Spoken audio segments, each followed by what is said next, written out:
একদা এক রাস্তার মোড়ে দুটি গাড়ির মুখোমুখি মারাত্মক সংঘর্ষ হলো। দুটি গাড়ির সামনের অংশই একেবারে ভেঙে চুরমার হয়ে গেল।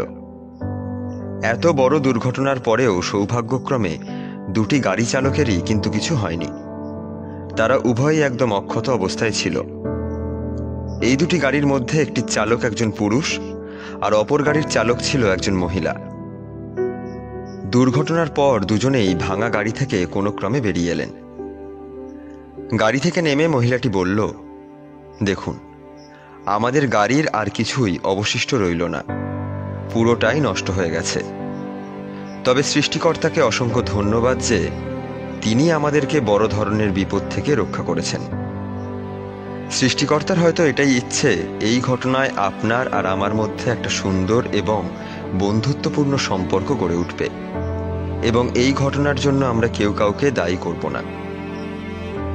মহিলার কথা শুনে পুরুষ চালকটি খুশি হয়ে বললেন, হ্যাঁ, আপনি একদম ঠিক বলেছেন, আমি আপনার সাথে পুরো সহমত পোষণ করছি। তখন ভদ্রমহিলা তার আঙুলের ইশারায় নিচে পড়ে থাকা একটা মদের বোতলের দিকে নির্দেশ করে বললেন, আর একটা আশ্চর্যের বিষয় লক্ষ্য করেছেন আপনি? এই বোতলটা আমি আমার এক বন্ধুর জন্য উপহার হিসেবে নিয়ে যাচ্ছিলাম, কিন্তু গাড়ি চুরমার হয়ে গেলেও বোতলটা কিন্তু অক্ষত থেকে গেল।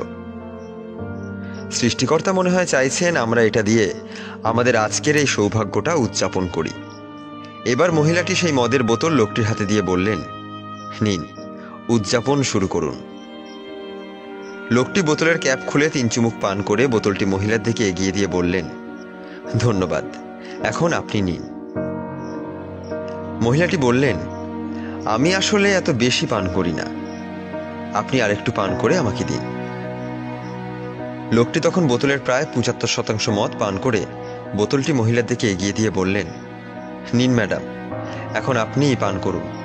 মহিলাটি বললেন, দয়া করে কিছু মনে করবেন না, আমি এখন পান করব না।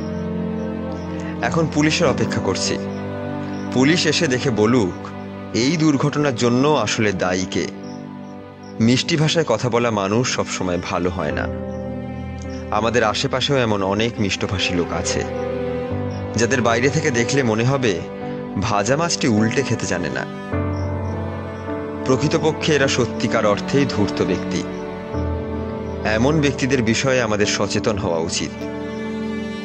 বর্তমান সময়ে এমন লোকদের সংখ্যা অনেক বেশি। আমাদের ভিডিওগুলো ভালো লাগলে আমাদের পেজ লাইক দিতে পারেন এবং আমাদের ইউটিউব চ্যানেল সাবস্ক্রাইব করতে পারেন। এছাড়া আপনি যদি আপনার আশেপাশের কোনো ঘটনা আমাদের মাধ্যমে সবাইকে জানাতে চান কিংবা আপনার ভিডিও আমাদের সাথে শেয়ার করতে চান, আমাদের গ্রুপে জয়েন করতে পারেন।